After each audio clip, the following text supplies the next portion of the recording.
Assalamualaikum dulur-dulur, masih di edisi budidaya ayam KUB. Video kali ini saya akan membahas mengenai prospek bisnis penetasan DOC ayam KUB. Kalau untuk proses kita kawinkan antara jago sama betina, komposisinya yang pas itu jantan berapa, betina berapa mas untuk indukan? Kalau untuk indukan KUB itu perbandingannya 1 jantan 5 betina.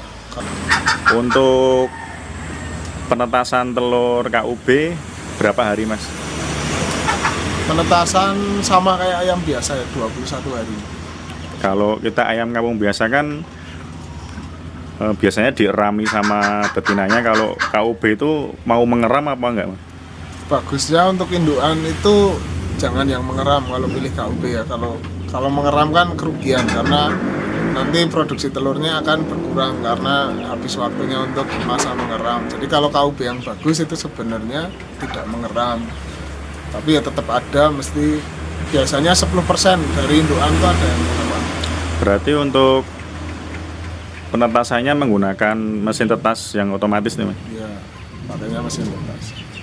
Kapasitas berapa mas telurnya mas? Sekarang saya 300 butir mesin. Kalau jumlah penjualan DOC paling banyak berapa ekor mas sampean? Saya pernah dulu jual DOC 10 box sekali kirim. 10 box itu dari berapa jumlah indukannya? Indukan dulu berapa ya? Sekitar 100 ekoran. Kalau daya tetasnya untuk ayam KUB 1 ekor berapa mas? Per hari atau 1 tahun gitu? Kalau ayam KUB itu standar produksinya itu 50%. Indukannya itu 50% dari total populasi. Misalkan punya indukan 100 ekor betina ya minimal itu 50. Rata-rata ya 70 sampai 60 sampai 70 butir per hari. Daya bertelurnya biasanya nyampe 2 tahun. Kalau untuk ayam yang siap produksi telur umur berapa mas? Kalau KUB ini lebih cepat ya, 5 bulan setengah itu udah mulai belajar nelur. Untuk bisa ditetaskan umur berapa mas? Tadi kan 5 bulan siap, tapi kan belum pasti bisa ditetaskan. Idealnya umur berapa baru bisa ditetaskan telurnya mas? Biasanya di umur 6 bulan 7 bulan. Berarti ya telur mulai normal. nunggu 1 bulan 2 bulan baru siap produksi ya mas? Baru bisa produksi DOC kalau mau produksi DOC. Tapi biasanya telur awal itu jual di pasar, atau di tukang jamu itu biasanya banyak yang mau. Kalau untuk penetasan, misal harga DOC 6.000 7.000, kita sebagai penetas itu bisa dihitung nggak biayanya itu per ekornya berapa?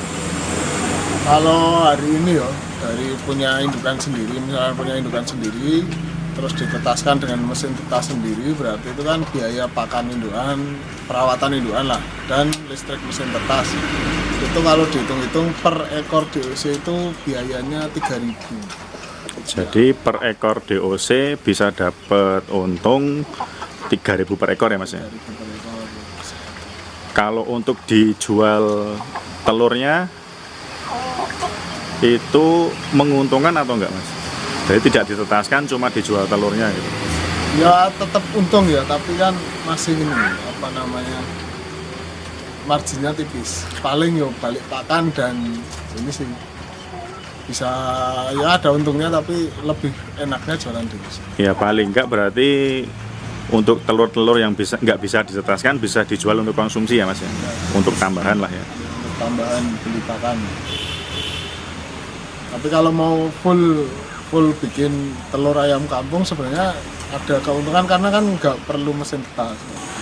Kalau untuk produksi hitungan DOC-nya bisa dihitung nggak dari indukan berapa nanti bisa menghasilkan berapa ekor DOC gitu mas? Dalam 1 bulan misalnya berapa ekor indukan jadi berapa ekor DOC gitu?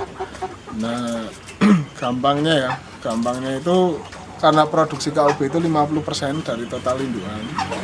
Itu kan berarti misal kita pelihara 10 ekor. Ya. 10 ekor itu kan berarti per hari kita dapat telur minimal 5 butir. 5. Nah, 5 butir itu nanti dikali sebulan kan berarti 30 hari, berarti kan sekitar 150 butir per Ya. bulan. Untuk dari 10 ekor indukan. Oh gitu. Apa berarti 150 butir ya. 150 butir itu kan kalau kita tetaskan itu kan ya sebenarnya tergantung kitanya, tapi biasanya nggak mungkin 100% menetas semua dari 150. Berarti diambil minimalnya Minimal telurnya target berapa itu ya? menetas itu biasanya rata-rata 130-an Oh gitu. DOC. 130 DOC dikali 6.000. Oke, dulur-dulur, sampai sini dulu video kali ini. Jangan lupa subscribe agar tidak ketinggalan video selanjutnya.